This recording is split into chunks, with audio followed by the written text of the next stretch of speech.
du Qi. Nous commençons, comme d'habitude, en posture assise pour mettre en place les outils qui vont nous permettre ensuite, tout à l'heure, de nous mettre en mouvement en utilisant le Qi, en utilisant notre centre, le Tantien. Donc, repartons de notre posture assise, confortable. Vous pouvez être assis sur une chaise du moment que le bassin a la possibilité de bouger. Donc, on y va, on imagine le bassin comme un bol qu'on peut pencher vers l'avant quand on creuse, on cambre le bas du dos, qu'on peut pencher vers l'arrière quand on arrondit le bas du dos. Faites quelques petits mouvements, ou même plus amples, pour vous assurer de la mobilité, c'est ça le principal, et évidemment, avec un peu de pratique, devenir de plus en plus souple, sans vous forcer, sans exagérer. Je porte mon attention aux charnières de ce bol. En fait, on a en arrière la charnière sacro-lombaire, le haut du sacrum, là où ça fait donc une petite bosse en dessous du creux lombaire. Avec la bascule, cette charnière s'articule. Voilà. Diminuez tranquillement les balancements pour placer cette zone à l'état neutre, ni cambré vers l'avant, ni arrondi vers l'arrière. Le bas du dos nous apparaît à peu près droit, comme si on était le long d'un mur. On ramène notre attention plus étroit au repère arrière, sur le haut du sacrum, le milieu du haut du sacrum. Et à partir du repère arrière, on va tracer mentalement une ligne qui traverse le bassin pour rejoindre en face le repère avant. On retrouve nos repères. On cherche la perception des zones. Ce n'est pas seulement de savoir, ben oui, je le sais, ça se trouve là. Il faut le ressentir et ajuster éventuellement un peu plus haut, un peu plus bas, donc être à l'écoute de notre perception pour que finalement, quand vous sentez les deux en même temps, le repère avant et le repère arrière, les deux se trouvent sur le même plan horizontal. À partir du repère avant, on va glisser les doigts le long de la peau, tranquillement, vers le repère arrière. Évidemment, ça nous fait passer sur les côtés, un peu plus bas que la taille, on les avait déjà évoqués, les repères latéraux. Puis, continuez avec vos doigts, vous glissez doucement sur les vêtements, mais vous le sentez par la peau, vous arrivez au repère arrière. Dans l'autre sens, repère arrière, repères latéraux, jusqu'au repère avant. Enlevez vos doigts et souhaitez de sentir cette ligne sur laquelle vous avez passé les doigts. Vous pouvez imaginer de replacer un doigt sur le repère avant et imaginer de déplacer ce doigt vers le repère latéral droit, le long de la peau, comme si vous aviez un crayon. Puis continuez du repère latéral droit jusqu'au repère arrière. Vous voyez, on n'a plus besoin de toucher, on touche avec notre intention. Et ça marche. La peau réagit. Si vous vous dites, tiens, je vais sentir le bout de mon nez, je n'ai pas besoin de le toucher pour le sentir. Eh bien, ce circuit qu'on est en train de dessiner, ce cerceau, on le réveille de la même façon. Donc, continuez jusqu'au repère latéral gauche et continuez jusqu'au repère avant. Faites tout le tour. C'est comme si, finalement, vous aviez une sorte de ceinture, pas se serrer la ceinture, simplement déposer tout autour du bassin. Maintenant, on va un petit peu jouer avec notre perception. C'est très facile, vous allez voir. Vous oubliez la réalité anatomique, la configuration réelle. Vous sentez simplement la ligne que vous avez dessinée et vous souhaitez de la sentir parfaitement ronde. Dites à votre corps, voilà, maintenant, ça devient un cercle. Avec un peu de chance, vous allez sentir des mini-réactions. Regardez, il n'y a rien qui bouge, je ne déplace pas, mais par exemple, dans mon cas, mais ça peut être peut-être différent pour vous, dans mon cas, j'ai la sensation que, tiens, la partie arrière est en train de devenir un peu bombée vers l'extérieur. Pourtant, si on regarde, il n'y a rien qui a changé, vu de l'extérieur. Mais de l'intérieur, il y a quelque chose qui se passe. La même chose, les côtés. Parfois, on sent ce cercle ovale. Eh bien, imaginez que les deux côtés reviennent un peu pour rendre le cercle plus rond. Avec un peu de pratique, vous allez voir, évidemment, on va avec le temps travailler de façon un peu plus précise au niveau des petits muscles qu'on utilise pour faire cela. Mais déjà, par votre intention, le corps réagit et c'est super, c'est le principal. Maintenant, vous avez donc ce cercle. À partir de là, vous l'avez, vous imaginez une onde, mais qui fonctionne à l'envers, si vous voulez. Quand on jette une roche dans l'eau, l'onde s'agrandit. Eh bien ici, faites passer le film à l'envers, c'est-à-dire à partir de tout le cercle, une onde qui rétrécit, qui pénètre à l'intérieur, et vous arrivez au centre, une petite boule, le Tantien. Maintenez telle qu'elle et recommencez. Vous pouvez toujours retrouver votre cercle en surface de la peau ou sous la peau et à partir de là, rentrez jusqu'au Tantien. Répétez l'opération quelques fois. Petit à petit, le Tantien devient concret, réel, une petite boule, comme un point fermé. Voilà. Maintenant, ce cercle complet, qui est encore là, qui est encore présent si vous y portez votre attention, eh bien, vous l'imaginez comme le contour d'un bol, un bol rond. En bas, ce bol, il se termine en dessous par le plancher pelvien. Lors d'une autre émission, on a même senti au niveau musculaire, le ballon musculaire. Donc on a ce demi-bol, enfin ce bol plutôt, ce demi-ballon, pardon, la partie basse avec le Tantien au centre. Et puis maintenant, vous vous représentez à partir de là, de cette hauteur-là, tout ce qui est par-dessus, globalement, ce serait un deuxième bol, un peu allongé, avec une drôle de forme, c'est pas grave, un bol dont le contour est rond aussi et qui serait à l'envers sur le bol du bas. Vous avez votre bol en bas, vous avez tout le bol du haut, ni penché en avant, ni en arrière, ni à gauche, ni à droite, bien aligné, et vous déposez le bol du haut sur le bol du bas. C'est comme s'il y avait une jonction entre les deux bols qui s'établit. Si, avec le bol du haut, vous faites mine de vous pencher un peu d'un côté, évidemment, ça appuie les deux bols l'un contre l'autre. Ça produit une petite réaction musculaire. C'est le repère latéral. Si, avec le bol du haut, vous bougez un peu de l'autre côté, ça écrase, ici, la matière entre les deux bols, qui réagit un peu, qui se contracte un peu. C'est comme si vous aviez un joint entre les deux bols. Je peux bouger un peu d'un côté, un peu de l'autre, et je sens réagir les zones qui attachent mes deux bols ensemble. Voilà. Maintenant, avec le bol du haut, je peux aussi me pencher un tout petit peu par en avant, c'est-à-dire avoir l'intention d'écraser la jonction des deux bols au repère avant, en me penchant un peu.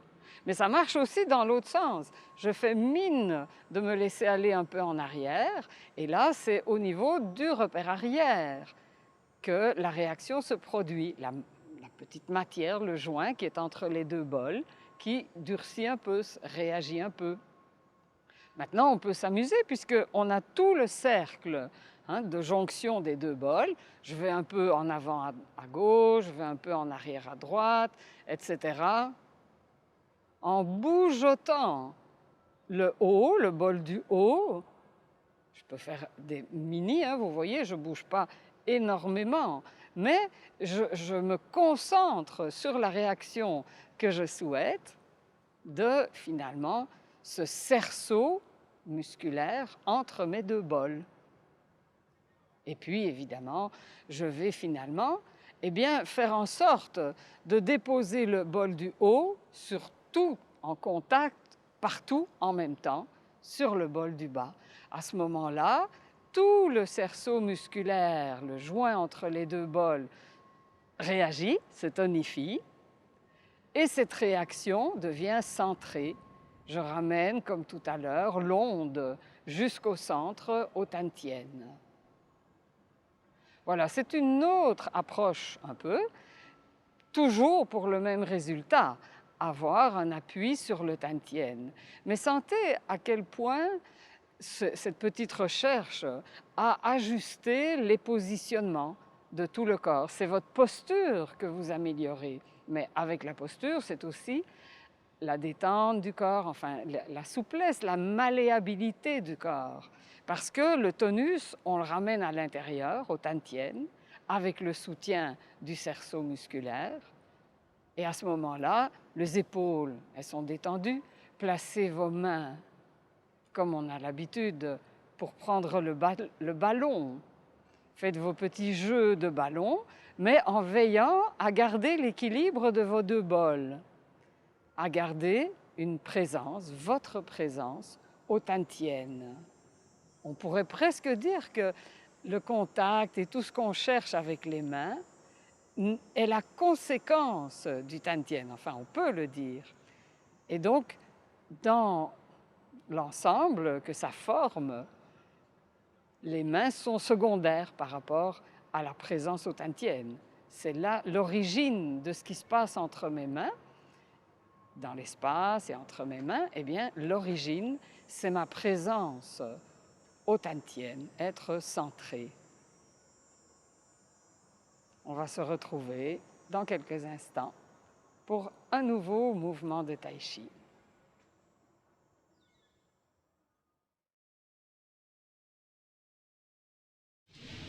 Le Tai Chi Chuan est d'origine martiale. Donc tous les mouvements sont des mouvements de combat à l'origine. Ils ont été évidemment stylisés, ils ont évolué, etc. Mais il y a un grand intérêt, même plusieurs, à comprendre ces mouvements d'origine martiale. Pourquoi? Parce que les mouvements d'origine martiale sont des mouvements qui, par essence, sont justes. Dans un combat, si le mouvement n'est pas juste, c'est la mort. Donc ce sont des mouvements justes et la logique est restée dans ces mouvements-là.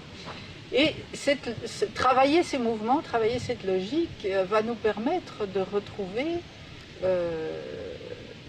une habileté parfois perdue, l'habileté de notre propre corps, la logique des mouvements du corps. Nous sommes tous beaucoup trop sédentaires et on a perdu tous ces aspects-là. Donc le premier but, c'est de retrouver cette logique du corps, cette aisance du corps. Et puis, il y a un autre aspect, c'est que dans l'art martial, il y a une notion d'effort, évidemment. Et dans le Tai Chi, nous allons tenter de concentrer la notion d'effort, mais aussi l'aspect énergétique de l'effort dans le ventre, dans le Tantien.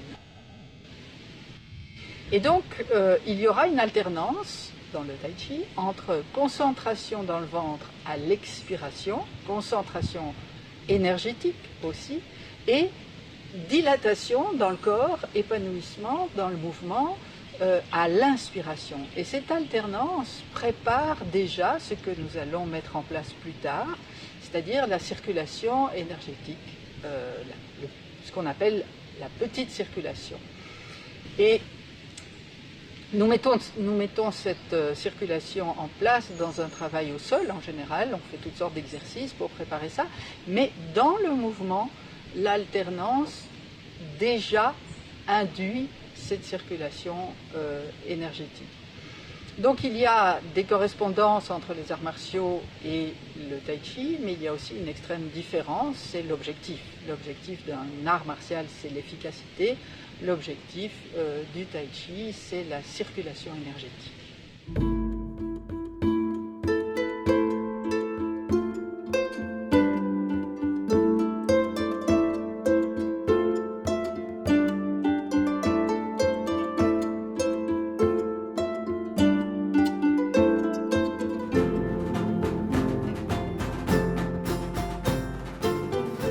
Nous allons donc expérimenter encore ces perceptions, ce travail un peu plus musculaire qu'on a mis en place aujourd'hui, mais qui en fait, vous l'avez ressenti, concerne finalement la perception complète du corps par rapport à son centre, le Tantien.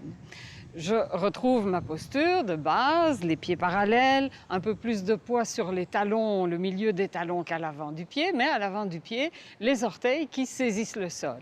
On fléchit, on ouvre les genoux, ça permet de positionner le bassin. J'ai donc mon ballon musculaire, une paroi au bas du ventre, une paroi dans la zone du bas du dos, les deux parois latérales, la paroi du plancher pelvien, la paroi d'en haut. J'ai tout mon ballon musculaire dans le bassin, je l'imagine parfaitement rond, et le Tantien qui est au centre, une boule qui ressemble à un poing fermé que je resserre doucement en prenant appui dans les jambes. C'est les jambes, à partir de l'appui des talons au sol, qui font réagir le ballon musculaire et le Tantien. Alors à partir de là, j'ai tout le haut du tronc qui s'ajuste comme un bol déposé sur le bol du bassin. Voilà.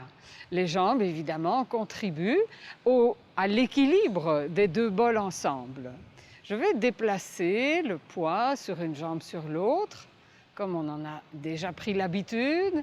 Ça se perfectionne, on devient de plus en plus à l'aise. Les muscles, évidemment, avec la pratique, s'habituent. C'est comme un musicien, il peut jouer de mieux en mieux avec de moins en moins d'efforts.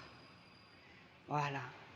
Maintenant, je l'ai déjà fait spontanément, quand les deux bols sont bien connectés, une jambe travaille fort et l'autre s'allège. Je vais tout de suite réveiller les mains, les gueules du tigre, et utiliser les mains pour avoir un contact de chi avec la terre. Le Tantien ayant plus le contact de force, de puissance musculaire qui passe par l'appui au sol.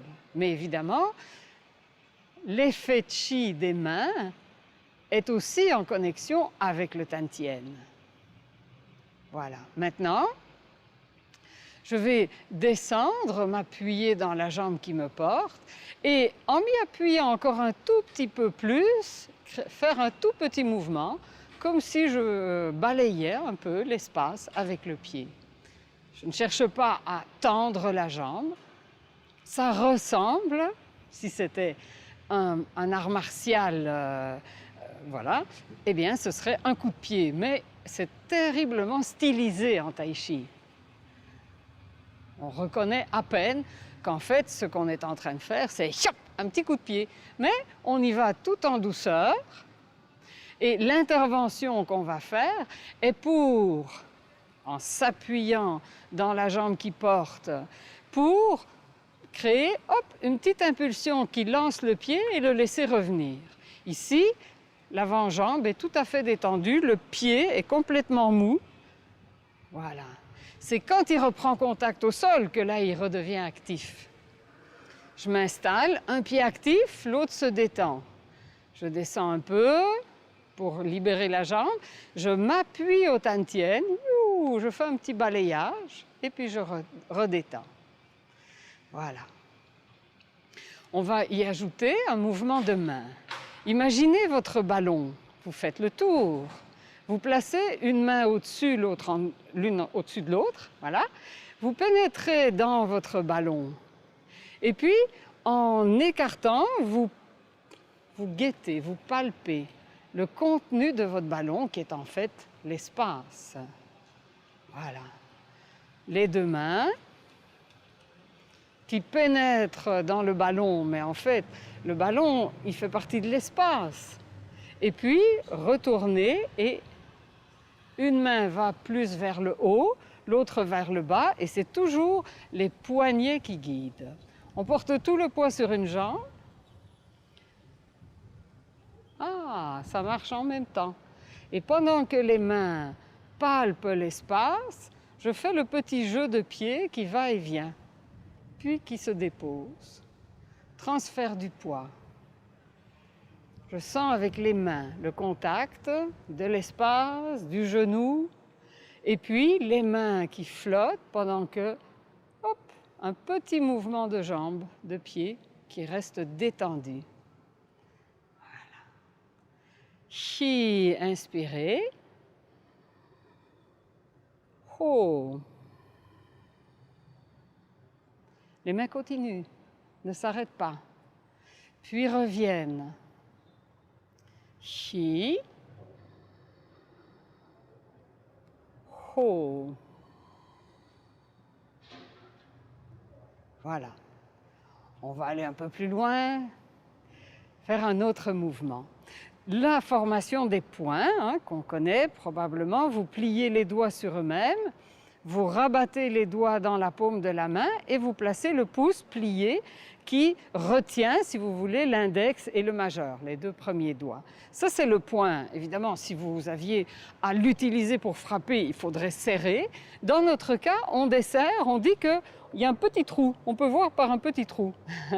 Donc, on garde de l'ouverture, même si le poing est vraiment formé, fermé, mais n'est pas serré. Je vais partir un point d'en bas, proche du bassin, proche finalement des repères latéraux, et je vais en faire un à la fois. Je vais le faire pivoter sur lui-même en jouant le jeu que je viens frapper à l'oreille d'un adversaire. Il n'y a pas d'adversaire, c'est à la hauteur de mon visage. Vous vous souvenez, on a fait des mouvements où on écoutait l'étage du visage. On sent le chi autour du visage. Eh bien, on part de l'étage du Tantien sur le côté et en passant par l'extérieur, on arrive à l'étage du visage. L'autre, on part d'en bas et on arrive à l'étage du visage. Et comme le point tourne, il se retrouve vertical. Voilà. Maintenant, placez la main comme ceci. On l'appelle la chandelle. Le petit doigt, le poignet est un peu tourné, la gueule du tigre est pointée vers le haut et le petit doigt se trouve vers vous. Descendez et arrivez en bas, le poignet tourne, ça forme le poing. Maintenant, allez à l'étage des côtes. Voilà. Repréparez sur place une chandelle. Descendez, formez le poing quand ça tourne en bas et amenez le poing à la hauteur de votre visage. Sur place, descendez le coude, pivotez le poignet, la chandelle se forme. Vous sentez, vous recevez le chi de l'espace dans la main. Laissez-la descendre tout droit, verticale. En bas, formez le poing et elle vient à la hauteur des basses côtes. L'autre côté, préparez la chandelle. Laissez descendre devant. En tournant, le poing se forme et vient à la hauteur des côtes, des basses côtes. Descendez un peu le coude et pivotez le poignet pour constituer la chandelle à la hauteur du sternum, des côtes. Descendre, le poing se forme, rebondit. C'est vraiment comme s'il rebondissait.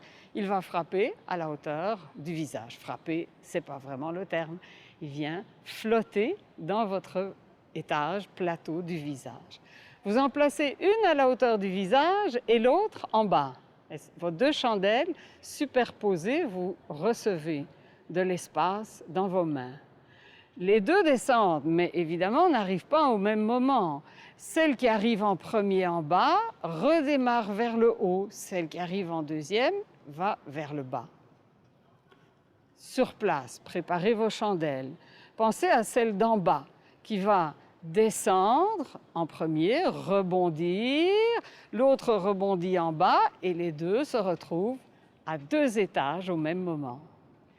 Sur place, formez les chandelles. Pensez à celle du bas qui va aller en haut. Celle qui était en haut va en bas. Voilà. On se prépare comme ceci. Pendant que les deux mains descendent, en fait, pour les aider à descendre, je descends le Tantien et ça libère la jambe. Posez le talon, une va en haut et l'autre en bas. Puis, pendant qu'on va changer de pied et pivoter un peu, on prépare les chandelles. Les deux descendent, mais c'est celle d'en bas qui arrive en premier et qui va aller en haut. Voilà. On va faire quelques mouvements ensemble. Donc, les chandelles sont prêtes. Hi. Inspirez. Ancrage. Déposez. Ho. Expire. Puis, un coup de pied. Hi. Ho. Sur place, on prépare les chandelles en changeant de pied. Hi. Ho.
Et on se retrouve la semaine prochaine.